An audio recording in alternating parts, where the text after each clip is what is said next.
अस्सलाम वालेकुम एवरीवन। आज के इस लेक्चर में 10th क्लास मैथमेटिक्स की एक्सरसाइज 1.3 और इसके 12 से 16 तक के क्वेश्चंस को सॉल्व करेंगे। चैप्टर नंबर 1 में हमारा क्वाड्रेटिक इक्वेशन का टॉपिक जो है वो कंटिन्यू है। एक्सरसाइज 1.3 के 16 क्वेश्चंस को हमने 3 लेक्चर्स में रिकॉर्ड किया है, 3 वीडियोज में रिकॉर्ड किया है और ये इस सिलसिले का आखिरी जो है वो लेक्चर है और इसमें हम एक्सरसाइज 1.3 के बकाया क्वेश्चन 12 से 16 तक को सॉल्व करने जा रहे हैं। हमारी मेन हेडिंग आप देख सकते हैं, equation reducible to quadratic form. Main task in questions में भी यही है कि हमें जो डिफरेंट टाइप की अलजेब्रिक इक्वेशंस दी जाएंगी उनको हमने सबसे पहले क्वाड्रेटिक फॉर्म में कन्वर्ट करना है और उसके बाद हमने उनको सॉल्व करके वेरिएबल की वैल्यू फाइंड आउट करनी है। और इस सिलसिले में 2 इक्वेशंस जो हैं वो आपने समझनी है, उनकी टाइप को समझना है। इससे पहले 3 इक्वेशंस जो हैं वो हम देख चुके हैं पिछले 2 लेक्चर्स में, जिसमें by quadratic equation, reciprocal equation जो है वो शामिल है। और अब इस लास्ट पार्ट में जो इक्वेशन आपने समझनी है वो है exponential equation. Fourth type is exponential equation. तो बड़ी सिंपल डेफिनेशन है, इसको पढ़ते हैं। An equation in which variable occurs in exponent और पावर। तो स्टूडेंट, एक ऐसी अलजेब्रिक इक्वेशन जिसमें वेरिएबल जो है पावर में आपको नजर आए उसे हम एक्सपोनेंशियल इक्वेशन कहेंगे। और उसकी एक एग्जांपल भी आप देख सकते हैं, 2 to the raised power x minus 8 is equal to 0। एक बहुत ही सिंपल एक्सपोनेंशियल इक्वेशन है। ऐसी तमाम इक्वेशन जिसमें जो वेरिएबल है वो पावर में मौजूद हो उसे हम एक्सपोनेंशियल इक्वेशन कहेंगे। आगे क्वेश्चंस में हम देखेंगे कि जब ये इक्वेशंस आएंगी एक्सपोनेंशियल इक्वेशन तो हमने किस तरीके से उन्हें सॉल्व करना। Next, 5th type of equation. 4 factor यहाँ पर मौजूद हैं। फैक्टर से मुराद प्रोडक्ट फॉर्म में ये इक्वेशन है। x प्लस a पहला फैक्टर, x प्लस b दूसरा फैक्टर, ये आपस में मल्टीप्लाई हो रहे हैं, इसीलिए जो टर्म मल्टीप्लाई हो रही हो उसे हम फैक्टर भी कह सकते हैं। यहाँ पर भी देखें ये मल्टीप्लाई हो रहे हैं और equation equals to k, x plus c, x plus d और इक्वेशन इक्वल टू k। तो स्टूडेंट, यहाँ पर x की पावर 1 जो है वो इन चारों फैक्टर्स में मौजूद है। यहाँ पे भी आप देख सकते हैं ये x की पावर 1 1। इसका मतलब ये है कि जब ये चारों फैक्टर्स आपस में मल्टीप्लाई होंगे तो हमें जो हमारा वेरिएबल है उसकी मैक्सिमम पावर जो है वो 4 मिल जाएगी। तो इस लिहाज से x की पावर 4 जिस इक्वेशन में मौजूद है उसे आप क्वाड्रेटिक इक्वेशन या उसे आप बाई क्वाड्रेटिक इक्वेशन भी कह सकते। या पहले लेक्चर में फर्स्ट टाइप की जो इक्वेशंस थी उसमें आप ये पढ़ चुके हैं कि बाई क्वाड्रेटिक इक्वेशंस कौन सी हैं। ऐसी इक्वेशंस जिसमें x की वैल्यू जो है, वेरिएबल की वैल्यू 4 आए, उसे हम बाई क्वाड्रेटिक इक्वेशन कहते हैं। लेकिन जो आपके अगले क्वेश्चंस हैं उनको हमने जरा डिफरेंट तरीके से सॉल्व करना है। तो यहाँ पे आप देखें, एक जो रिलेशन है वो आपको इन चारों फैक्टर्स में मौजूद नजर आए और वो ये है। यहाँ पे आप देखें कि ये जो फैक्टर है, इस फैक्टर के अंदर जो टर्म है ये a और प्लस b, इसको आप इक्वेशन की अगर लेफ्ट साइड पर लिखें और c और d, और इसको आप इक्वेशन की लेफ्ट साइड पर लिखें तो इनका सम जो है वो बराबर आना चाहिए। तो ये इस किस्म की इक्वेशंस जो है इसको हमने पहचानना है कि अगर ये फॉर्म आ गई है इक्वेशंस की, अलजेब्रिक इक्वेशंस की, जिसमें 4 फैक्टर्स हैं, x की पावर 1 मौजूद है चारों में। तो यहाँ पर एक एग्जाम्पल भी देख लें, ये x minus 1, x plus 2, x plus 8, x plus 5 is equal to 19। और यहाँ पे जब मैं ये 2 रियल नंबर्स देखता हूं, एक 5 और प्लस 2, इनको मैं लेफ्ट साइड पे लिख लूंगा और जो दूसरे इनको मुझे तलाश करना पड़ेगा, और जो दूसरे हैं ये 8 और माइनस 1, इनको मैं इक्वेशन की राइट साइड पे लिख लूंगा।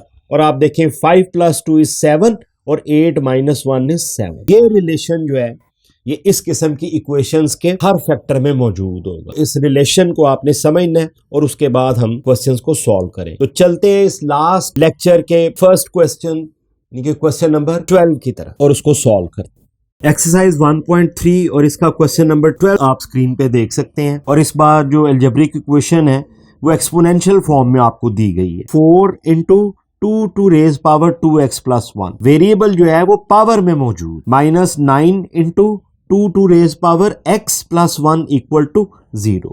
ये एक्सपोनेंशियल इक्वेशन आपको दी गई है और अब हम देखते हैं कि हमने इसको किस तरीके से सॉल्व करना है।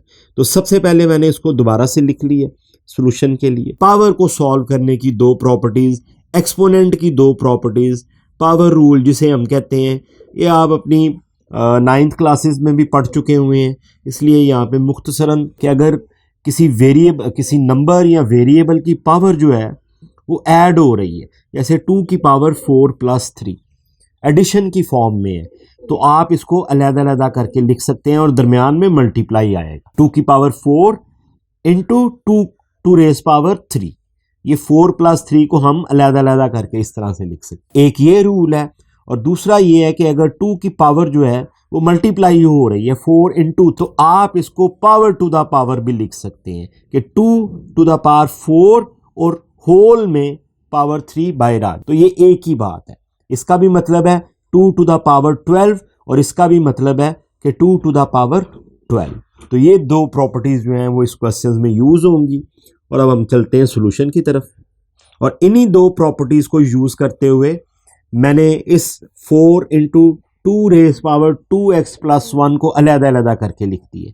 ये 4 2 रेज़ पावर 2x डॉट यानी कि मल्टीप्लिकेशन, और 2 रेज़ पावर 1 यानी कि इन दो को मैंने अलग-अलग करके यहाँ पे लिख, माइनस ये टर्म एज इट इज +1 = 0 आ गया। और अब दूसरे स्टेप में, इस स्टेप में आप देखें कि मैंने सेकंड प्रॉपर्टी का यूज करते हुए ये जो 2x मल्टीप्लाई हो रहा है 2 की पावर 2x, इसको मैंने अलग-अलग कर दिया है। x को अंदर लिख दिया है और 2 को बाहर लिख दिया है। ये जब मल्टीप्लाई होंगे तो दोबारा से 2x आ जाएगा। इसमें और इसमें कोई फर्क नहीं है, लेकिन मैंने उनको अलग-अलग कर, और ये बाकी की टर्म एज इट इज +1 = 0, और इसको मैंने इक्वेशन 1 का नाम दे दिया। अब मेरी जो एक्सपोनेंशियल इक्वेशन है थोड़ी सी सिंप्लीफाई हो गई है, और अब मैं वही अपना इसको क्वाड्रेटिक फॉर्म में कन्वर्ट करूंगा, और उसके लिए मैं लेट करूंगा। अब यहाँ पर आप देखें कि दोनों टर्म में मुझे 2 to the raise power x यहाँ पर भी और 2 to the raise power x इस ब्रैकेट के अंदर भी ये नज़र आ रहा है, तो इसी को मैं लेट कर लूँगा। Let 2 to the raise power x = y, और जब मैं इसको इस इक्वेशन 1 में पुट करूँगा, now we put this 2 to the raise power x = y in our equation number 1। इसमें जब हम पुट करते हैं तो आप देखें कि ये 8 और ये 2x की जगह पर 2 टू द पावर x की जगह पर मैंने y लिख दिया, और इसकी पावर बाहर आ गई -9, और यहाँ पे simple 2 to the raise power x है, तो ये y आ जाएगा +1 = 0। तो ये let 2 to the raise power x = y let करने के नतीजे में मुझे एक सिंपल सी क्वाड्रेटिक इक्वेशन मिल गई है। यहाँ पे आप देखिए, मैं इसको मल्टीप्लाई जब करवाऊंगा 8y² - 9y + 1 = 0, क्वाड्रेटिक इक्वेशन जो कि स्टैंडर्ड फॉर्म में है। तो मेरा क्वेश्चन आप देखें कि एक्सपोनेंशियल इक्वेशन से होता हुआ सिर्फ 2-3 जो है वो स्टेप्स के नतीजे में एक क्वाड्रेटिक इक्वेशन मुझे मिल गई है। और अब मैं इसके सॉल्यूशन की तरफ चलता हूँ, फैक्टराइजेशन, और जिसमें मुझे ये y² का कोफिशिएंट 8 और कांस्टेंट टर्म 1 इनको मल्टीप्लाई करूँगा, +8 आ जाए। इसको आपने फोकस करना है कि +8 आपकी ओरिजिनल प्रोडक्ट आ गई। और अब मुझे सेंट्रल टर्म को देखना है, मुझे -9 चाहिए, इसको मैं यहाँ पे लिखूंगा। 8 और 1 का कम्बिनेशन, 8 और 1 मुझे इसको मल्टीप्लाई करूं तो 8 आता है, और प्लस माइनस प्लस करूं तो 9 भी आ सकता है, इसलिए 8 और 1 का कम्बिनेशन मैंने लिख दिया यहाँ पे। अब साइन सिंबल असाइन करनी है, तो -9 चाहिए, तो दोनों की सिंबल नेगेटिव रखनी पड़ेगी। ये दोनों की सिंबल नेगेटिव रख दी। अब मल्टीप्लिकेशन चेक करता हूँ कि जब ये फैक्टर मल्टीप्लाई होंगे तो मुझे +8 मिल रहा है, यानी कि ये वाली मेरी मेन जो इनिशियल प्रोडक्ट टर्म थी वो आ रही है। तो दोनों कंडीशन पूरी हो रही हैं कि ऐड करने से सेंट्रल टर्म आए और मल्टीप्लाई करने से ये प्रोडक्ट आए। तो इसको मैं लिख लूँगा इन फैक्टर्स को, 8y² - 8y ये वाला फैक्टर, -y ये -1 के साथ +1 = 0। और अब मेरा कॉमन लेने का प्रोसेस, तो ये दो जो मेरे पास आ गए हैं ये पेयर आ गए हैं, इनमें से इस पेयर में से 8y कॉमन आया, अंदर y और -1 ये बच गया इस ब्रैकेट में। यहाँ से कुछ भी कॉमन नहीं आ रहा तो -1 ले लिया कॉमन, अंदर y + 1 जो है वो y -1 में कन्वर्ट हो गया, इक्वेशन = 0 आ गई। तो ये मैंने कॉमन ले लिए हैं। चेक पॉइंट भी आप देख लें कि ये दोनों फैक्टर सेम आने चाहिए, और अब इसी को कॉमन ले लूँगा, और यहाँ से ये 8y बच गया, और ये -1 यहाँ पर आ गया, इक्वेशन इक्वल्स टू 0 आ गई। दो फैक्टर आ गए, फैक्टराइज हो गई इक्वेशन, प्रोडक्ट फॉर्म में आ गई। दोनों फैक्टर्स को बारी बारी इक्वल टू 0 लेना है मैंने। तो सबसे पहले y -1 equal to 0, then 8y -1 equal to 0, और यहाँ से y की वैल्यू 1 आ गई, ये आप देखें, और यहाँ से y की वैल्यू 1/8 आ गई। ये -1 इस तरफ आके +1 हो गया, 8 डिवाइड हुआ तो ये 1/8 आ गया। और जब मेरे पास y की दो वैल्यूज आ जाएं तो मैंने जो लेट किया होता है उसको वापस दोबारा रिप्लेस कर देता हूँ। ये भी स्टेप आप हर क्वेश्चन में कर रहे हैं। तो replace y is equal to 2 to the raise power x, यही मैंने लेट किया था और इसी को मैंने अब वापस पुट करना है। जहाँ पर y है वहाँ पर, यहाँ पर y इज इक्वल टू 1 है, तो y की जगह पर ये 2 to the raise power x is equal to 1 ये पुट कर दिया, और दूसरी तरफ इस y की जगह पर 2 टू द रेज x और इक्वल टू 1/8 दोनों तरफ पुट कर दिया। अब इनको सॉल्व करते हैं। एक्सपोनेंशियल की एक और प्रॉपर्टी, अगर कोई भी नंबर या वेरिएबल हो और उसकी पावर 0 तो उसका आंसर 1 आता। ये भी पावर रूल में आप पढ़ चुके हैं, एक्सपोनेंट्स में आप 9th क्लास में आप पढ़ चुके हैं कि किसी भी नंबर या वेरिएबल की पावर अगर 0 है तो उसका आंसर 1 आएगा हमेशा। तो इसका मतलब ये है, इसको मैं थोड़ा सा एक डिफरेंट तरीके से, कि यहाँ पर मेरे पास हमने x की वैल्यू को निकालना है, तो इसका मतलब ये है कि मुझे इस क्वेश्चन को सॉल्व करने के लिए जो टेक्निक है स्टूडेंट, उसमें ये हमने करना है कि हमने बेसिस को सेम करना होता है। बेस को सेम करने से मुराद ये है कि यहाँ पर 2 की पावर x है तो इधर भी मुझे बेस 2 चाहिए, क्योंकि लेकिन यहाँ पर 1 आ रहा है, तो मेरे पास ये प्रॉपर्टी को मैं यूज़ करूँगा, इसी प्रॉपर्टी को, और मैं ये कह दूंगा कि 2 की पावर 0 एक ऐसा नंबर है कि जिसको मैं अगर सॉल्व करूं तो मुझे 1 मिल जाता। तो इसका मतलब ये है कि मैं इस 1 की जगह पर 2 टू रेज पावर 0 लिख सकता, और इससे क्या होगा, मेरी दोनों तरफ बेस जो है वो सेम हो जाएगी। यानी कि जहां पर 1 मौजूद था वहां पर मैंने 2 टू द रेज पावर 0 लिख दिया। इसमें और 1 में कोई फर्क नहीं है, ये आप देख सकते हैं। इसको रिप्लेस कर दिया 1 की जगह पर। अब दोनों तरफ मेरी बेसिस सेम हो गई, इधर भी 2 है इधर भी 2 है, तो पावर जो है उसको इक्वेट कर दूं। जब बेस सेम हो जाए तो पावर को आप इक्वेट कर सकते हैं, इक्वल कर सकते हैं। तो ये x इज इक्वल टू 0 मेरा आंसर आ गया। एक वेरिएबल की वैल्यू मेरी मुझे मिल गई, x की एक वैल्यू मिल गई। दूसरी तरफ इसी तरह ही इसको सॉल्व करना है, इस इक्वेशन को 2 टू द पावर x है मेरी यहाँ पर, और ये इक्वल है 1/8 के इसके। तो इसको अब मैं कैसे सॉल्व करूंगा, मैं सबसे पहले ये देखूंगा कि 8 के मैं क्या फैक्टर बना सकता हूं। तो 8 को लिखा जा सकता है 2 इंटू 2 इंटू 2, और ये बन जाता है 2 की पावर 3। तो अब मैं इसमें 2 की power x is equal to 1/2 की पावर 3 कर दूंगा। ये 8 की जगह पर ये टर्म आ गई 1/8 की जगह पर। अब मैं इस 2 की पावर जो 3 है, जो कि फ्रैक्शन के नीचे है, इसको ऊपर लाऊंगा तो ये 2 की पावर -3 आ जाएगा। आप देखें इस तरफ 2 की पावर x है। जब बेसिस सेम हो गई, ये भी 2 बेस, ये इसकी पावर x है, ये भी 2 बेस, इसकी पावर -3 है, तो अब हम इनको इक्वेट कर देंगे तो x इज इक्वल टू -3 आ जाएगा। तो ये दूसरी वैल्यू मुझे मिल गई। यही मेरा सोल्यूशन सेट है। तो ये मेरा फर्स्ट पार्ट सॉल्व हुआ, x की दो वैल्यूज मुझे मिल गई, एक 0 और -3। तो अब आपने देख लिया कि एक्सपोनेंशियल इक्वेशन को हमने किस तरीके से सॉल्व किया। और अब अगले क्वेश्चन की तरफ चलते हैं, जो कि आपका क्वेश्चन नंबर 13 की तरफ चलते। एक्सरसाइज 1.3 क्वेश्चन नंबर 13 में एक्सपोनेंशियल इक्वेशन आपको दी गई है। आप देख सकते हैं कि वेरिएबल x जो है वो पावर में मौजूद है। तो 3 to the raise power 2x plus is equal to 12 into 3 to the raise power x -3। ये आपको एक्सपोनेंशियल इक्वेशन दी गई है। बिल्कुल पिछले क्वेश्चन नंबर 12 की तरह इसे भी सॉल्व करेंगे। बिल्कुल भी मुश्किल नहीं है, स्टेप आपने फॉलो करने हैं। और सबसे पहले सॉल्यूशन के लिए इसको लिख लिया मैंने दोबारा से, और अब पहले स्टेप में मैं तमाम टर्म्स को इक्वेशन की लेफ्ट साइड पर लेके आ रहा हूँ।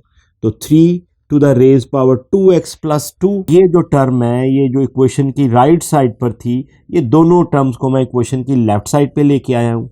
ये -12 into 3 to the raise power x, और ये +3 -3 +3, इक्वेशन इक्वल्स टू 0 हो गया। और अब जहाँ पर ऐड हो रही है पावर, उनको मैंने अलग-अलग करके लिख लिए। 3 to the raise power 2x दरमियान में मल्टीप्लिकेशन और 3 रेज़ टू द पावर 2, इन दोनों को मैंने अलग-अलग कर दिया। -12 और यहाँ 3 की पावर पहले ही वेरिएबल x में है, इसलिए इसको एज इट इज टर्म को लिख देंगे, +3 = 0। और अब फिर वही जो सेकंड स्टेप हमने किया था, ये जो 2x है इसको भी अलग करके लिख दिया। 3 के साथ x ये ब्रैकेट के अंदर आ गया और ये 2 बाहर आ गया। ये दोनों जब मल्टीप्लाई होंगे तो वापस ये 2x में कन्वर्ट हो सकते। तो पावर को अलग करके लिख दिया इस स्टेप में, और यहाँ पर ये टर्म आ गई -12, 3 टू रेज़ पावर x और +3 = 0 आ गई। इसको मैंने इक्वेशन नंबर 1 का नंबर दे दिया इसको।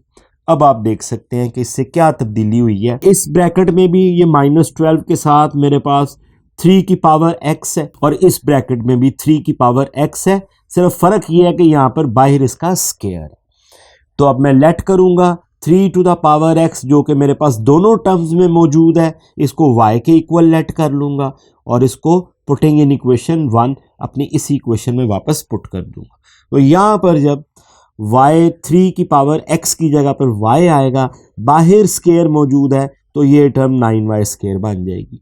यहाँ पर सिर्फ 3 to the raise power x ही मौजूद है, इसकी जगह पर y आएगा, तो ये -12y +3 as it is equation = 0। और दोबारा से आप देख सकते हैं कि एक सिंपल क्वाड्रेटिक इक्वेशन मुझे मिल गई है जो कि स्टैंडर्ड फॉर्म में है। और अब मैं फैक्टराइजेशन की तरफ आऊँगा। 2 फैक्टर मुझे ढूंढने हैं, मिडल टर्म को मैंने फैक्टराइज करना है, इसको फोकस करूँगा। तो सबसे पहले ये y² का जो कोफिशिएंट 9 है ये, और कांस्टेंट टर्म 3, इनको मल्टीप्लाई किया तो +27। इस प्रोडक्ट को आपने ज़हन में रखना है, हमेशा प्लस में है ये। और अब 2 फैक्टर ढूंढूंगा, इसका कम्बिनेशन ढूंढूंगा जो मुझे 12 दे सके। आप देखें कि 9 × 3 = 27, इसकी प्रोडक्ट में 27 आता है और 9 और 3 ऐड होके मुझे 12 दे सकते हैं। तो ये दो मैंने कम्बिनेशन मैंने सिलेक्ट किया और अब 9 को भी लिख लिया, 3 को भी लिख लिया। सिंबल असाइन करने हैं, -12 चाहिए तो दोनों नेगेटिव साइन आएंगे, और जब ये मल्टीप्लाई होंगे तो मेरे पास +27 आ जाए। तो दोनों कंडीशंस पूरी हो रही हैं। तो ये 2 फैक्टर्स आ गए, इनको लिख लिया। 9y² -9y -3y +3 = 0। ये मेरी 3 टर्म्स की जो क्वाड्रेटिक इक्वेशन थी अब 4 टर्म्स में कन्वर्ट हो गई है। 2 मेरे पास पेयर आ गए हैं, एक ये पेयर एक ये पेयर।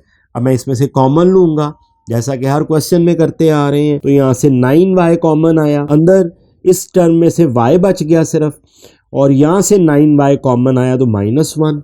यहाँ से सिर्फ 3 कॉमन आ रहा है इन 2 टर्म में से, तो ये -3 और अंदर y -1 रहेगी, क्योंकि अगर नेगेटिव कॉमन ले रहे हैं तो अंदर सिंबल चेंज हो जाए। मेरा चेक पॉइंट भी आ गया है, कॉमन ले लिया मैंने, y-1 सेम आ गए हैं। अब y-1 को कॉमन ले लिया, यहाँ से 9y रह गया और यहाँ से -3 रह गया, इक्वेशन = 0। अब दोनों टर्म्स 2 फैक्टर प्रोडक्ट, और अब इसको अलग करके लिख लेंगे =0 के। तो y-1 सबसे पहले = 0 किया तो मेरे पास y = 1 आ गया। यहाँ से 9y-3 = 0 किया तो सबसे पहले 9 -3 इस तरफ आके पॉजिटिव हुआ, फिर 9 डिवाइड हुआ, और इनको जब सॉल्व किया तो 3 1 is 3, 3 3 is 9, तो मेरे पास वैल्यू आ गई 1/3। तो ये 2 वैल्यूज़ मुझे मिल गई, y की एक वैल्यू 1 मिल गई और एक वैल्यू y = 1/3 मिल गई। तो अब मैं वापस, जब मुझे y की वैल्यूज़ मिल गई हैं तो मैं y की जगह पर ये जो मैंने लेट किया हुआ था 3 टू द पावर x, इसको रिप्लेस कर दूंगा। तो यहाँ पर जब इस इक्वेशन में मैंने रिप्लेस किया y की जगह पर 3 raise to the power x, तो मुझे ये टर्म मिल गई। और इस तरफ y = 1/3 था, तो y की जगह पर ये रिप्लेस किया 3 टू द पावर x, तो मुझे ये टर्म मिल गई। अब इन दोनों को बारी बारी सॉल्व करना है, तो यहाँ पर बेस सेम करने के लिए मुझे इसको चेंज करना है। तो 1 जो है वो किसके बराबर होता है, इसको मैं लिख सकता हूँ 3 टू द पावर 0, क्योंकि 3 टू द पावर 0 किसी भी टर्म की पावर, किसी भी नंबर की वेरिएबल की पावर अगर 0 है तो उसका आंसर 1 ना। तो 1 की जगह पर मैंने 3 की पावर 0 लिख दिया। इससे मुझे एडवांटेज ये मिला कि ये बेसिस मेरी सेम हो गई, और जब मेरी बेसिस सेम हो गई तो मैं पावर को इक्वेट कर सकता हूँ। तो मेरे पास x की एक वैल्यू 0 आ गई। अब इस तरफ आ जाए, यहाँ पर 3 की पावर x है और वो इक्वल टू 1/3 है। 3 की पावर 1 ये क्योंकि डिनोमिनेटर में है, ये ऊपर आके 3 की पावर -1 हो जाएगी, ये मैंने लिख दिया। यहाँ पर 3 टू द पावर x पहले ही है। अब ये दोनों बेसिस सेम है, पहले ही सेम है, इनको कुछ भी करने की ज़रूरत नहीं है, सिर्फ इनकी पावर को इक्वेट कर देना। तो x इज इक्वल टू -1 आ जाएगा। एक वैल्यू x की -1 आ गई, एक मेरे पास ये आ गई। यही मेरा सोल्यूशन सेट है, इसको मैंने सोल्यूशन सेट की फॉर्म में लिख दिया, तो ये आंसर आ गया आपका। तो ये क्वेश्चन नंबर आपका 13। और अब चलते हैं क्वेश्चन नंबर 14 की तरफ। एक्सरसाइज 1.3 और इसका क्वेश्चन नंबर 14। और इस बार इक्वेशन जो है वो एक्सपोनेंशियल इक्वेशन है। आपको देखते हैं 2 to the raise power x प्लस 64 इंटू ये प्रोडक्ट है 2 to the raise power -x -20 equal to 0। तो एक्सपोनेंशियल इक्वेशन है, ये ऑलमोस्ट सेम क्वेश्चन नंबर 13 की तरह, थोड़ा सा बस फर्क है। तो सोल्यूशन के लिए इसको दोबारा लिख लिया मैंने। 2 to the raise power x as it is आ गया। ये जो 2 to the raise power -x है, ये इस टर्म का ये नीचे आ गया और x की पावर पॉजिटिव में आ गई। ये पावर रूल एक्सपोनेंट के आप 9th क्लासेस में भी पढ़ चुके हैं और यहाँ पे भी हमने रिपीट किए हैं कि अगर नेगेटिव पावर है तो वो फ्रैक्शन के ऊपर या नीचे जाके उसकी सिंबल चेंज हो जाता है। और इसको मैंने इक्वेशन नंबर 1 का नाम दे दिया। अब अगले स्टेप में ये दोनों 2 to the raise power x आप देख सकते हैं, यहाँ पर भी और ओवर में भी ये दोनों सेम हो गए हैं। अब इनको मैं लेट कर लूँगा। Let 2 to the raise power x is equal to y और putting the value of y in equation number 1 इस इक्वेशन में मैं पुट कर दूंगा।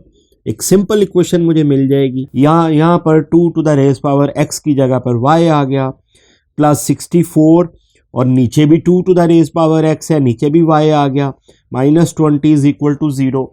अब मैंने इसको स्टैंडर्ड फॉर्म में लेके आना है। तो ये जो नीचे वाला y है डिनोमिनेटर में है y, इसको मैंने यहाँ से इरेज करना है। तो इसके लिए multiply both sides by y आ जाएगा। तमाम टर्म्स को y के साथ मल्टीप्लाई कर दिया जाएगा। तो यहाँ पर भी y मल्टीप्लाई होगा, इसके साथ भी y मल्टीप्लाई होगा, इसके साथ भी y, और इधर 0 के साथ भी y। तो ये दोनों मल्टीप्लाई होके y स्क्वायर हो जाएंगे। यहाँ से ये y जो है ये कैंसिल कर देगा इसको, ये y इसको कैंसिल कर देगा और 64 आ जाएगा। इसको मैंने इस साइड पे लिख दिया है और ये 20 के साथ मल्टीप्लाई होके -20y, इसको मैंने यहाँ पे लिख। इक्वेशन को थोड़ा सा अरेंज कर दिया, 2 की पावर और फिर y की पावर 1। तो ये क्वाड्रेटिक इक्वेशन आ गई। और क्वेश्चन अब आपके सामने है कि मैंने एक्सपोनेंशियल इक्वेशन को क्वाड्रेटिक फॉर्म में कन्वर्ट कर दिया है और अब यहाँ से हम वैल्यूज़ निकालेंगे वेरिएबल की। तो सबसे पहले इस क्वाड्रेटिक इक्वेशन को फैक्टराइज करेंगे। इसी तरह से हम क्वेश्चंस को करते आ रहे हैं।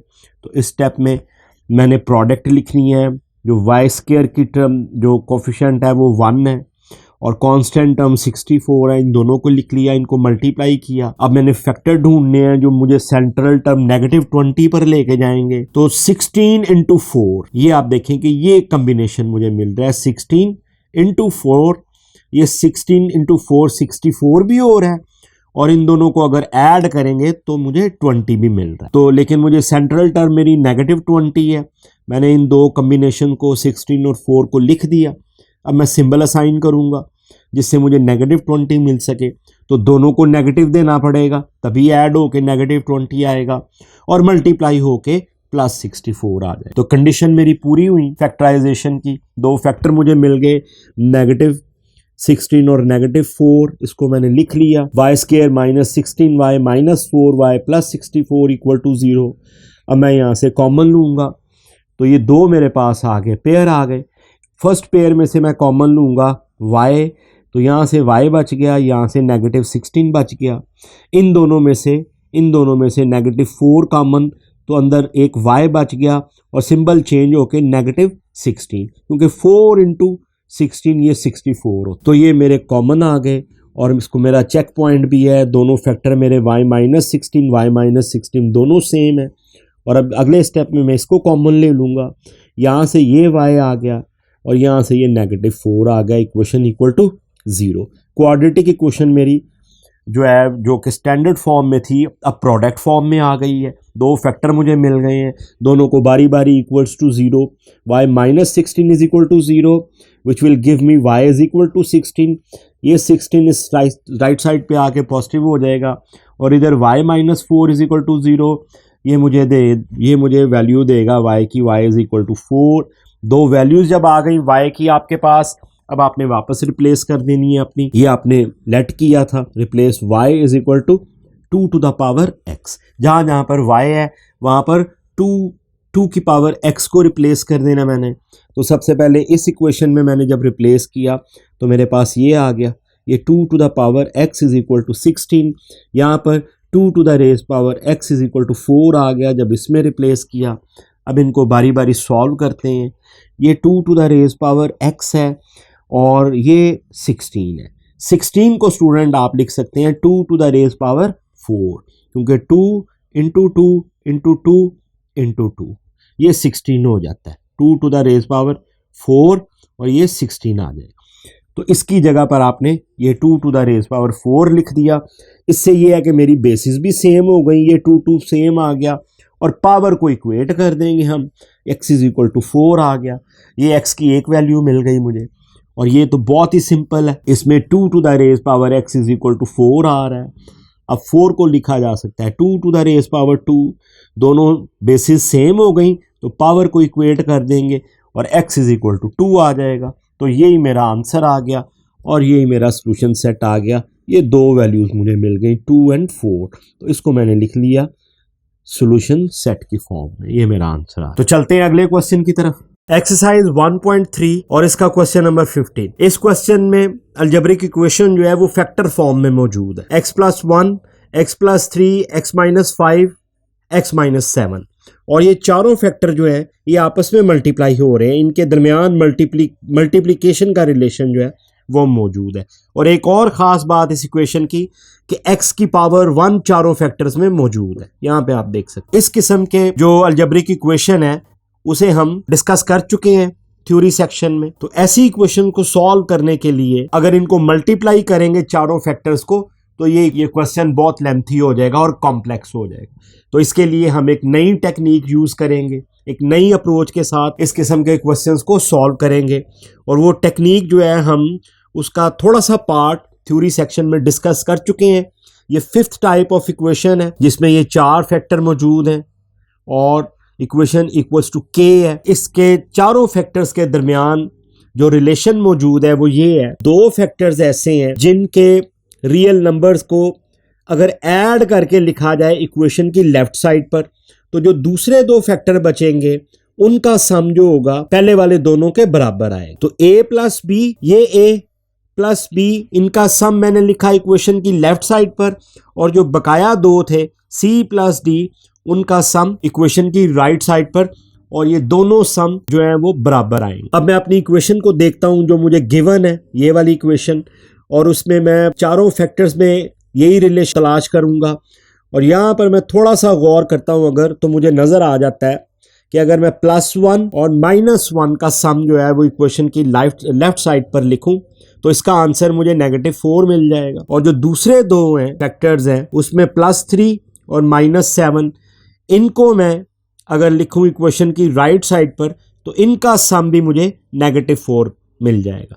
-7 + 3 इज -4। दो फैक्टर्स मैंने ऐसे तलाश किए जिनका सम दूसरे दो फैक्टर्स के सम के बराबर आ रहा है, रियल नंबर्स। तो इन दो फैक्टर्स को मैं इक्वेशन को मैं इस तरह से अरेंज करूंगा कि जो रियल नंबर्स का सम एक तरफ आ रहा है उनको इकट्ठा लिख दूंगा और बकाया दो जिनका सम बराबर आ रहा है उनको मैं एक साथ लिख दूं। तो ये 1 और -5 वाले फैक्टर्स जो हैं इनको मैंने एक साथ लिख दिया, x+1 और x-5। और दूसरे -7 + 3 वाले जो फैक्टर है x+3 और x-7, इनको इकट्ठा करके लिख दिया। बस इतनी सी जो अरेंजमेंट में जो तब्दीली है उससे आप देखेंगे कि मेरा क्वेश्चन जो है वो कितना इजी हो जाए। अब हम इन दो फैक्टर्स को आपस में मल्टीप्लाई करवाएंगे। x जब x के साथ मल्टीप्लाई होगा x², ये x इस -5 के साथ -5x, 1x के साथ तो +x आ गया और ये 1 -5 के साथ तो -5 आ गया।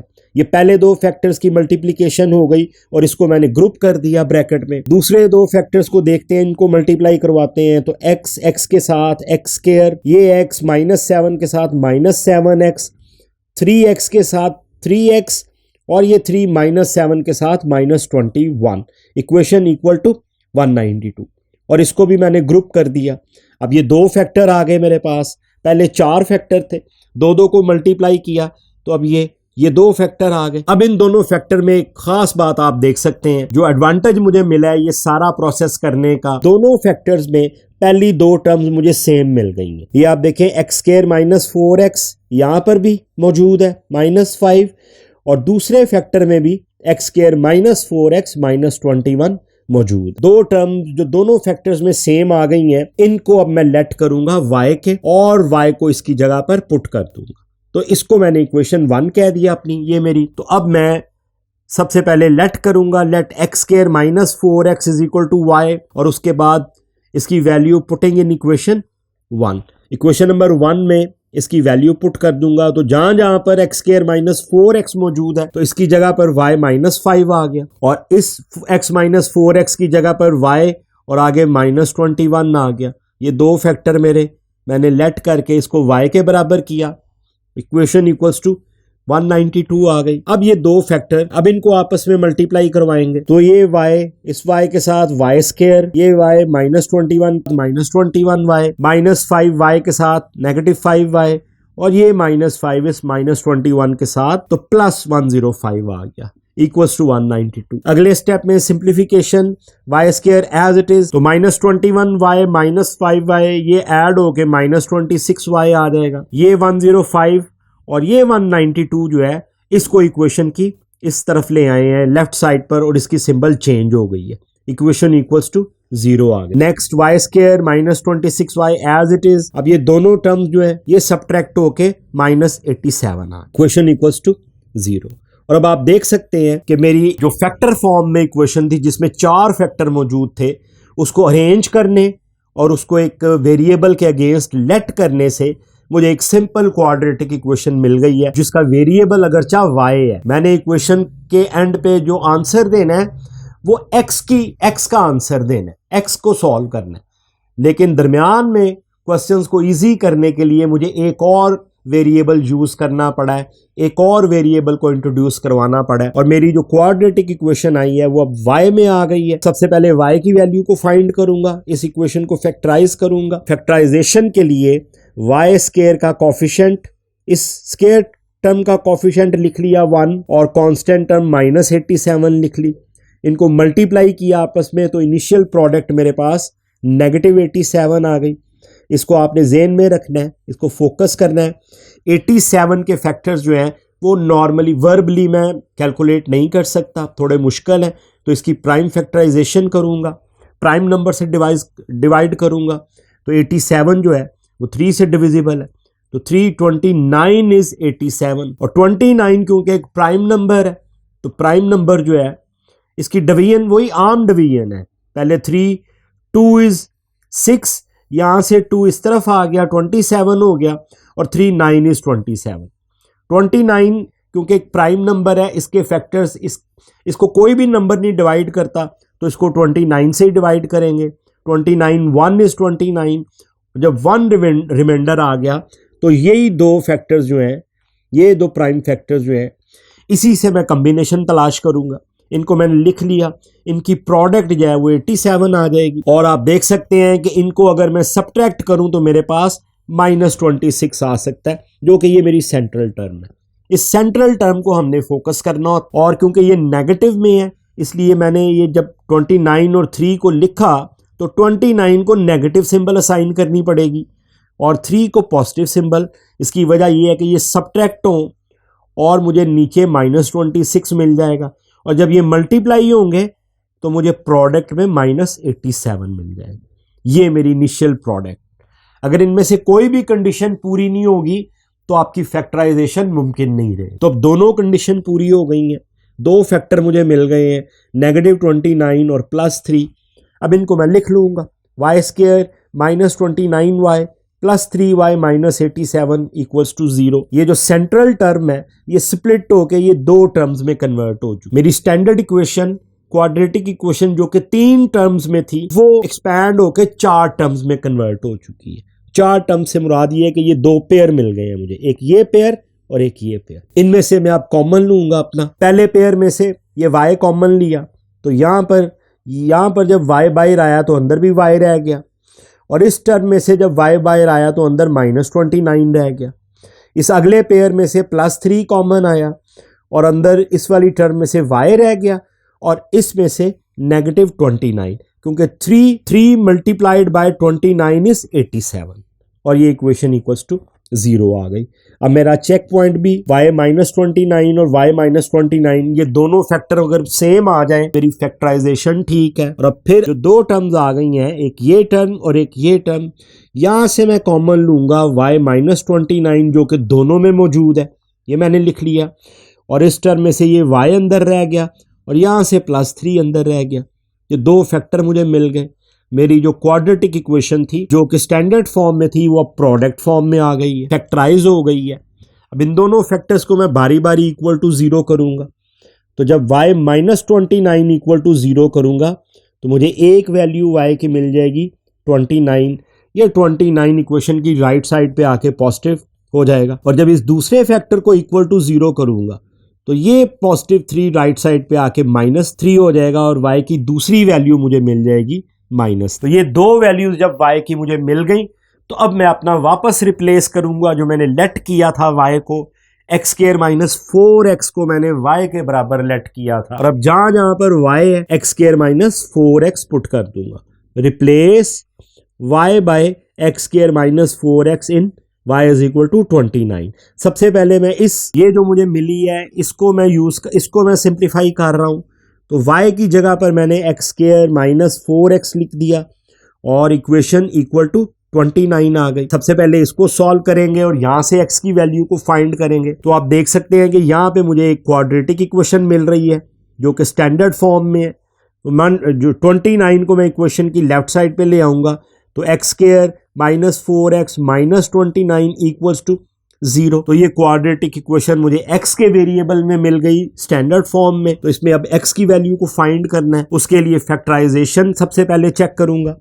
तो वेरिएबल जो मेरा x² का कोफिशिएंट है 1 है वो लिख लिया, और कांस्टेंट टर्म -29 है इसको भी लिख लिया। इनको मल्टीप्लाई करवाया तो मेरे पास -29 आ गया, और शुरू में ही मुझे अंदाजा हो गया कि -29 तो एक प्राइम नंबर है, इसके तो दो फैक्टर बन ही नहीं सकते, तो फैक्टराइजेशन पॉसिबल ही नहीं है इस किस्म की इक्वेशन में। तो फिर मैं अपना नेक्स्ट मेथड जो है वो क्वाड्रेटिक फार्मूले की मदद से इस क्वाड्रेटिक इक्वेशन को सॉल्व करूंगा जो कि x वेरिएबल जिसमें मौजूद। तो यूजिंग क्वाड्रेटिक फार्मूला ये मैंने लिख दिया। Quadratic formula x is equal to -b plus minus √b² - 4ac/2a। अब क्योंकि क्वाड्रेटिक फार्मूले में a, b और c जो है वो मौजूद हैं वेरिएबल्स, तो मैं अपनी इस क्वाड्रेटिक इक्वेशन में से a, b और c की वैल्यूज लिखूंगा। सबसे पहले a की वैल्यू जो कि x² का कोफिशिएंट है वो 1 आ गई, यहाँ पर 1 मौजूद है। b की वैल्यू -4 आ गई जो कि x⁻1 का कोफिशिएंट है, और c की वैल्यू -29 आ गई जो कि कांस्टेंट है। a, b और c की वैल्यूज को अपने क्वाड्रेटिक फार्मूले में पुट कर देंगे। तो सबसे पहले नेगेटिव साइन जो है वो क्योंकि फार्मूले का है ये वाला, और अंदर b की वैल्यू -4 पुट कर दी और इसको ब्रैकेट में क्लिप कर दिया क्योंकि दो नेगेटिव साथ आ रहे हैं। प्लस माइनस फार्मूले का एज इट इज, और रूट में b का स्क्वायर मौजूद है यहाँ पर आप देख, तो -4 का स्क्वायर, -4 फार्मूले का है, a की वैल्यू 1 और c की वैल्यू -29 ये लिख दी। नीचे डिनोमिनेटर में 2 × 1 जो है वो a की वैल्यू। अब इनको मजीद सिंप्लीफाई करते हैं, माइनस माइनस +4, ये +4 आ गया, 4 plus minus symbol as it is, और रूट में -4 का स्क्वायर 16 आ गया। जब भी किसी नेगेटिव टर्म का स्क्वायर लिया जाता है तो आंसर पॉजिटिव आ जाता है। ये -4 मल्टीप्लाइड बाय 1 मल्टीप्लाइड बाय -29, ये माइनस माइनस प्लस, और 4 × 29 116 आ गया, नीचे 2 आ गया, और 4 plus minus as it is, ये 116 और 16 ऐड होके रूट में आ गया 132, और नीचे 2 आ गया। अब हमने इस 132 जो रूट में है इसको सिंप्लीफाई करना है। के लिए मुझे इसके फैक्टर बनाने पड़ेंगे। 132 को इसकी प्राइम फैक्टराइजेशन, प्राइम नंबर से डिवीजन, तो सबसे पहले 2 से डिवाइड किया तो 266 जो है वो 132 है। फिर 2 से किया तो 33 आ गया। फिर 3 से किया तो 11 आ गया और 11 प्राइम नंबर है, इसको 11 से ही करेंगे। नीचे रिमाइंडर जब 1 आएगा तो ये आपके पास ये 132 के प्राइम फैक्टर्स आ गए। 132 क्योंकि रूट में है इसलिए इसके जो फैक्टर्स हैं उनको भी रूट में लिखेंगे। यहां से एक पेयर मौजूद है 2 into 2 को मैंने बाहर लिख लिया और अंदर 3 into 11 ये मल्टीप्लाई होके √32 आ गया। ये तो ये √132 को जब हम सॉल्व करेंगे 2√33 सॉरी, इसको लिख लिया 4 plus minus as it is और नीचे 2 भी एज इट इज। अगले स्टेप में इन दोनों में से ये जो ऊपर वाली 2 टर्म्स हैं इनमें से ये 2 कॉमन ले लिया मैंने। 2 जब कॉमन लिया तो यहाँ पर इस टर्म में से ये 2 रह गया और ये 2 बाहर आया तो सिर्फ √33 अंदर रह गया ब्रैकेट में। ये 2 इस 2 को कैंसिल कर देगा और मेरे पास x की वैल्यू आ जाएगी 2 प्लस माइनस √33। तो ये 2 वैल्यूज मुझे मिल गई। 2 वैल्यू इसलिए कि यहाँ पर 2 प्लस √33 और 2 माइनस √33, प्लस माइनस में ये 2 वैल्यूज काउंट हो। अब मैं next y is equal to -3 था, अब मैं इसको सॉल्व करूंगा। यहाँ पर y की जगह पर वही जो लेट किया था मैंने x² - 4x, ये y की जगह पर रिप्लेस करूंगा। तो ये मैंने लिख दिया यहाँ पर x² - 4x is equal to -3। ये आप देख सकते हैं 2 वैल्यूज मुझे मिली थी y की, यहाँ पर ये 2 वैल्यूज मुझे मिली थी। इसमें से एक को मैंने सॉल्व कर दिया पहले और अब इस दूसरी को सॉल्व कर रहा हूं। तो y की जगह पर जब मैंने लिख दिया x² - 4x और अब अगले स्टेप में इस -3 को मैं इक्वेशन की लेफ्ट साइड पे ले आऊंगा। इससे ये है कि मुझे स्टैंडर्ड फॉर्म में मिल जाएगी क्वाड्रेटिक इक्वेशन x की power 2 - 4x + 3 is equal to 0। और अब ये एक और स्टैंडर्ड क्वाड्रेटिक इक्वेशन मुझे मिल गई है जिसमें मेरा रिक्वायर्ड वेरिएबल x है, क्योंकि मुझे x की वैल्यूज को फाइंड करना है। मेरी ओरिजिनल इक्वेशन जो फैक्टर फॉर्म में थी वो भी x के वेरिएबल में, और अब इसको मैं फैक्टराइज करूंगा। और इसमें आप देख सकते हैं सबसे पहले मैंने जो x की पावर 2 का कोफिशिएंट है उसको लिखा 1, उसके बाद कांस्टेंट टर्म। इसी तरह से फैक्टर्स को हम तलाश करते हैं, इनकी प्रोडक्ट 3 आ गई। मुझे सेंट्रल टर्म -4 को फोकस करना। तो सबसे पहले मैं कॉम्बिनेशन देखूंगा। 3 का जो कॉम्बिनेशन बन सकता है वो 1 into 3 है, इज इक्वल टू 3। इस कॉम्बिनेशन में ये है कि इसमें अगर मैं इनको मल्टीप्लाई करूं तो 3 आ जाता है और अगर इसको ऐड करूं तो मुझे 4 मिल सकता है। 4 मुझे नेगेटिव में चाहिए तो मैंने -4 नीचे लिख दिया, 3 को लिख दिया, 1 को लिख दिया। अब सिंबल असाइन करने हैं और -4 हासिल करने के लिए मुझे दोनों के सिंबल नेगेटिव असाइन करने पड़ेंगे। इससे मुझे -4 नीचे मिल जाएगा ऐड अप होके, और जब ये मल्टीप्लाई होगा तो मुझे +3 मिल जाए। तो इस तरह से मेरी दोनों कंडीशन जो है वो पूरी हो गई। दोनों फैक्टर मेरे एक्यूरेट हैं, ठीक है। अब इनको मैं लिख लूंगा x² - 3x - 1x, 1 जो है वो लिखा नहीं जाता, +3 इज इक्वल टू 0 आ। अब मेरी सेंट्रल टर्म स्प्लिट होके ये 2 टर्म्स में कन्वर्ट हो चुकी है। ये 2 पेयर, एक ये पेयर है और एक ये पेयर। तो अब इन पेयर्स में से मैं 4 टर्म्स की जो इक्वेशन है उनमें से मैं हमेशा कॉमन लेता हूं। और अब पहले पेयर में से मैंने x कॉमन लिया और जब यहां से x कॉमन आया तो एक x अंदर रह गया और ये x बाहर आया तो -3 रह गया। इस पेयर में नेगेटिव साइन मौजूद है और अंदर दोनों जो टर्म्स हैं वहां से कुछ भी कॉमन नहीं आ रहा, तो -1 कॉमन आ जाए। यहां से ये x रह गया और इस 3 का सिंबल चेंज होके -3 आ गया। इक्वेशन इक्वल्स टू 0 आ गई। अब मेरा कॉमन लेने का प्रोसेस पूरा हो चुका है और मेरा चेक पॉइंट ये दोनों टर्म्स में x - 3 सेम आ गया है। इसका मतलब ये है कि मेरी फैक्टराइजेशन बिल्कुल ठीक है। अब इस x - 3 को कॉमन ले लूंगा दोनों टर्म्स में से, ये x आ जाएगा अंदर और ये अगली टर्म में से -1 आ जाएगा। इक्वेशन इक्वल टू 0 आ जाएगी। अब ये 2 फैक्टर्स आ गए x वेरिएबल में, इन दोनों को बारी बारी इक्वल टू 0 करूंगा। तो जब इस पहले फैक्टर को इक्वल टू 0 किया, x - 3 को इक्वल टू 0 किया, -3 राइट साइड पे आके एक वैल्यू मुझे मिल गई x इज इक्वल टू 3। और जब मैं दूसरे फैक्टर को इसको 0 के बराबर करूंगा तो -1 राइट साइड पे आके दूसरी वैल्यू मुझे मिल गई x इज इक्वल टू 1। तो 2 वैल्यू मुझे ये मिल गई हैं। दो वैल्यू इस x की मैं इससे पहले फाइंड कर चुका हूं, ये 2√2 प्लस माइनस √33 प्लस के साथ और माइनस के साथ, ये दो वैल्यूज काउंट हो। तो अब ये चार वैल्यूज मुझे मिल गई हैं, तो ये मेरा सोल्यूशन सेट भी आ गया और मेरा आंसर भी। तो इसको मैं लिख लूंगा सोल्यूशन सेट की फॉर्म में। और अब हम चलते हैं क्वेश्चन नंबर 16 की तरफ। Exercise 1.3 factor form, x-1, x-2, x-8, x+5 plus 360 is equal to 0। तो इसको लिख लिया है सोल्यूशन में दोबारा। और अब मैं इसका कॉम्बिनेशन देखूंगा कि कॉम्बिनेशन मुझे क्या चाहिए। तो अगर मैं गौर करूं यहाँ पे, तो -1 और ये -2, इनको मैं अगर एक साइड पे रखूं तो मेरे पास -1, -2, -3 आ जाता है। दूसरे दो फैक्टर ये -1 और -2 का कॉम्बिनेशन बनाया मैंने। दूसरी तरफ -8 और +5, इनको मैं एक साइड पर अगर रखूं तो -8 + 5, इसका भी -3 आंसर आ जाता। तो इसका मतलब है कि ये मेरी इक्वेशन, इसमें मुझे कुछ भी अरेंज करने की ज़रूरत नहीं है, ये अरेंज फॉर्म में है। -1, -2 फैक्टर इकट्ठे हैं और -8 + 5 ये दोनों इकट्ठे हैं, इनकी एडिशन सेम आती है और इन दोनों की भी एडिशन सेम आती है।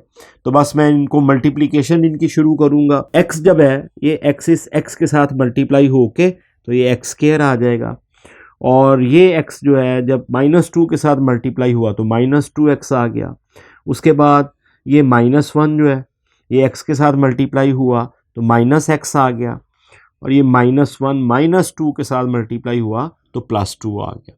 तो ये पहले दो फैक्टर्स की मल्टीप्लिकेशन हो गई है। अब इन दोनों को मल्टीप्लाई कराएंगे। ये x इस x के साथ x² और ये x इस 5 के साथ +5x, -8 इस x के साथ -8x आ गया, और -8 + 5 के साथ मल्टीप्लाई हुआ तो -40 आ गया, प्लस 360 इज इक्वल टू 0 आ गया। ये दो टर्म ऐड होके -2x -x -3x, ये टर्म एज इट इज़ आ जाएंगी। ये दोनों ऐड अप होके सब्ट्रैक्ट हो जाएंगी, दोनों सिंबल डिफरेंट हैं, -3x, ये दोनों टर्म एज इट इज़ आ गई, प्लस 360 इक्वल टू 0। इसको आपने इक्वल टू 1 कर दिया कि ये मेरी इक्वेशन नंबर 1 है। अब आप देखें कि रिक्वायर्ड रिजल्ट वही है कि मेरी ये वाली टर्म सेम आ गई है, इस फैक्टर में भी x² -3x, और ये भी सेम आ गया x² -3x। तो इसी को लेट कर लेंगे, let x² -3x is equal to y। ये हमने लेट कर लिया और इसको अपनी इसी इक्वेशन में पुट कर देंगे। तो जहां जहां पर x² -3x है वहां पर y आ गया, और ये 2 साथ आ गया, y + 2। यहाँ पर इस x² -3x की जगह पर ये y -40 आ गया, ये वाला, प्लस 360 इक्वल टू 0। और अब अगले पार्ट में इन दो फैक्टर्स को आपस में मल्टीप्लाई करने जा रहे हैं ताकि इक्वेशन सिंप्लीफाई हो जाए। y के साथ y², फिर ये y -40 के साथ -40y, अब ये 2y के साथ +2y, और 2 -40 के साथ -80, प्लस 360 इज इक्वल टू 0 आ गया। सिर्फ प्लस माइनस की सिंप्लीफिकेशन है और कुछ भी नहीं है। तो y² एज इट इज़, ये -40y + 2y सब्ट्रैक्ट -38y आ गया, और ये दोनों टर्म सब्ट्रैक्ट होके 280 आ गया। अब मेरे पास क्वाड्रेटिक इक्वेशन आ गई है जो कि स्टैंडर्ड फॉर्म में है। या देखें, स्क्वायर टर्म, लीनियर टर्म और कांस्टेंट टर्म। अब इसका वेरिएबल कोफिशिएंट मेरे पास 1 है, उसको लिखा, कांस्टेंट टर्म 280 है, मल्टीप्लाई किया, प्लस 280 आ गया। इसको आपने फोकस करना है। और अब सिंपली स्टूडेंट, इसमें भी कोई फैक्टराइजेशन और प्राइम डिवीजन करने की ज़रूरत नहीं है। 280 मेरे पास आता है 28 × 10, 280 हो जाता है, और यहाँ पर मुझे 38 चाहिए। तो ये दो फैक्टर कम्बिनेशन मुझे मिल गया है, 28 को भी लिख लिया, 10 को भी लिख लिया। सिंबल असाइन करने हैं। अब -38 को फोकस करना है, तो दोनों सिंबल जब तक नेगेटिव नहीं होंगे मुझे -38 नहीं मिलेगा, और ये मल्टीप्लाई जब होंगे तो मुझे +20 280 मिल जाए। तो फैक्टर्स भी मिल गए, सिंबल भी असाइन कर दी, कंडीशन मेरी पूरी हो गई। अब इनको, तो यहाँ पे मैंने y² -28y -10y + 280 is equal to 0। और जब मेरी इक्वेशन सेंट्रल टर्म जो है वो स्प्लिट हो गई है इन दो टर्म्स में, मिडल टर्म फैक्टराइजेशन हो चुकी है मेरी, तो अब मैं कॉमन लूँगा। इस पेयर में से एक ये पेयर आ गया, एक ये पेयर आ गया, इस पेयर में से y कॉमन लिया, अंदर y रह गया, और यहाँ से जब y कॉमन आया तो -28 रह गया सिर्फ। और यहाँ से इन दोनों में से इस -10 कॉमन आया और ये y रह गया और -28। जब माइनस कॉमन आएगा तो अंदर वाली टर्म चेंज हो जाएगी, सिंबल चेंज हो जाएगी। इक्वेशन इक्वल टू 0 आ गया। चेक पॉइंट भी मेरा ठीक आ गया। दोनों फैक्टर्स जो हैं वो सेम आ रहे हैं, -y-28, y-28। अब इसको कॉमन ले लिया बाहर और यहाँ से ये y अंदर रह गया और यहाँ से -10 रह गया। इक्वेशन इक्वल टू 0 आ गई। दो फैक्टर आ गए प्रोडक्ट फॉर्म में, अलग-अलग 0 के बराबर किया तो यहाँ से एक वैल्यू मुझे मिल गई y is equal to 28, y-10 equal to 0 किया और यहाँ से मुझे मिल गई y इज इक्वल टू 10। और अब मैं वापस रिप्लेस करूँगा y bye x square -3x, ये जो मैंने लेट किया था यहाँ पर लिया था और अब इसको वापस रिप्लेस कर रहा हूँ। जहाँ जहाँ पर y है वहाँ पर ये मैं एक्स स्क्वायर -3x लिख दिया, ये आ गया x square -3x is equal to 28। इस तरफ यहाँ पर y इज इक्वल टू 10 वाली इक्वेशन जो है ये वाली, इसको लिख दिया y x square -3x is equal to 10। अब इन दोनों इक्वेशंस को बारी बारी सॉल्व करेंगे। तमाम टर्म्स को राइट साइड पे ले आया हूँ तो ये x square -3x -28 is equal to 0 quadratic equation आ गई स्टैंडर्ड फॉर्म में। तो इसका लिया कोफिशिएंट स्क्वायर टर्म का 1, कांस्टेंट टर्म -28, यहीं पर इसकी फैक्टराइजेशन कर रहा हूँ, फैक्टर तलाश कर रहा हूँ। आप इसको रफ में भी कर सकते हैं। प्रोडक्ट आ गई -28, मैंने -3x लेके आना है सेंट्रल टर्म जो है। तो कम्बिनेशन बड़ा इजी है, 7 × 4 का कम्बिनेशन मुझे मिल गया, जिसको मल्टीप्लाई करें तो 28 आ रहा है। अब सिंबल असाइन करनी है, 7 लिख लिया, 4 लिख लिया, नीचे -3 चाहिए मुझे ये वाली टर्म। तो इसमें सिंबल जो होगी 7 को मैंने नेगेटिव दी, 4 को पॉजिटिव, तो मेरे पास -3 आ गया ये वाला। और जब ये मल्टीप्लाई हुए तो -28 आ गया। ये मेरी बेसिक प्रोडक्ट वाली टर्म थी। दोनों कंडीशन मेरी पूरी हुई, दो फैक्टर मुझे मिल गए, इनको लिख लिया x square -7x + 4x -28 is equal to 0। ये दो फैक्टर जो है इनको लिख रहा हूँ मैं, इनको -7 और +4। अब ये मेरी सेंट्रल टर्म जो है वो स्प्लिट हो चुकी है दो टर्म्स में। मेरे पास दो पेयर आ चुके हैं। अब ये आप देख सकते हैं, एक ये पेयर है, एक ये पेयर है। अब इन दोनों में से मैंने कॉमन लेना है। पहले पेयर में से x कॉमन आया तो यहाँ से x बच गया और इस तरफ से जब x बाहर आया तो -7 बच गया। इन दोनों टर्म में 4 कॉमन आ रहा है तो इधर x और -28 में से जब 4 बाहर लिया तो -7 आ गया। इक्वेशन इक्वल टू 0 आ गई। चेक पॉइंट x-7 और x-7 सेम आ रहे हैं। क्वेश्चन मेरा ठीक है। अब x-7 कॉमन बाहर ले लिया, यहाँ से x रह गया और यहाँ से 4 आ गया। Equation equal to 0। दोनों को बारी बारी इक्वल टू 0 करूँगा। हर क्वेश्चन में इसी तरह ही कर रहे हैं। x-7 इक्वल टू 0 और यहाँ से एक value x is equal to 7, x + 4 equal to 0 और यहाँ पे एक value x is equal to -4। ये जो 4 है ये राइट साइड पे आके -4। तो ये दो वैल्यूज मिल गई मुझे। यहाँ पर भी मैंने इसको -4 लिखना है। अब इस दूसरी इक्वेशन को देखते हैं, जहाँ पर मैंने ये y इज इक्वल टू 10 की जगह पर इसमें मैंने ये x² -3x पुट किया है, इसको इक्वल टू 10 हो गया। ये टर्म्स को एक साइड पे लेके जब आए तो स्टैंडर्ड इक्वेशन मिल गई, x² -3x -10 is equal to 0। ये 10 जो है ये लेफ्ट साइड पर आ गया। अब इसके फिर दोबारा से फैक्टर बनाएंगे क्योंकि स्टैंडर्ड क्वाड्रेटिक इक्वेशन मिल गई है। तो इसमें प्रोडक्ट ये x² का जो कोफिशिएंट है 1 वो लिखा, कांस्टेंट टर्म -10 लिखी, प्रोडक्ट मेरे पास -10 आ गई। कम्बिनेशन देखना है, सेंट्रल टर्म मुझे -3 चाहिए तो 2 × 5 का कम्बिनेशन जिसकी प्रोडक्ट 10 आ जाती है। 5 को लिखा, 2 को लिखा। अब सिंबल असाइन करनी है जो मुझे -3 दे, तो इसके लिए 5 के साथ नेगेटिव सिंबल, 2 के साथ ये पॉजिटिव, ताकि सब्ट्रैक्ट होके -3 मिल जाए मुझे और मल्टीप्लाई होके -10। दोनों कंडीशन पूरी हो गई, दो फैक्टर मिल गए, -5 और +2। अब इनको लिख लेंगे, x² -5x + 2x -10 equals to 0। Common लेना है तो इधर से x कॉमन आया इस पेयर में से और अंदर x और ये -5 रह गया। इसमें से +2 कॉमन आया, अंदर x और -5 रह गया। Question equal to 0। दोनों फैक्टर मेरे सेम है, क्वेश्चन मेरा ठीक है। इसी को कॉमन ले लिया बाहर, यहाँ से ये x लिखा गया और यहाँ से ये 2 रह गया। इक्वेशन इक्वल टू 0, दो फैक्टर आ गए, दोनों को इक्वल टू 0 किया, x minus 5 equal to 0, x plus 2 equal to 0, यहाँ से मुझे एक वैल्यू 5 मिल गई और यहाँ से एक वैल्यू माइनस 2 मिल गई। ये दो वैल्यूज़ मुझे यहाँ पे मिल गई हैं। यही मेरा सोल्यूशन सेट है और यही मेरा आंसर है। इसको मैंने सोल्यूशन सेट की फॉर्म में लिख दी है। एक वैल्यू 7, -4, 5 और माइनस। तो ये मेरा लास्ट क्वेश्चन नंबर 16 एक्सरसाइज 1.3 खत्म हुई। Thanks for watching this video student. और अब अगली एक्सरसाइज 1.4 जो है वो आप देखिएगा, वो इंशाल्लाह आपके लिए सॉल्व करें। ओके, टेक केयर, अल्लाह हाफिज।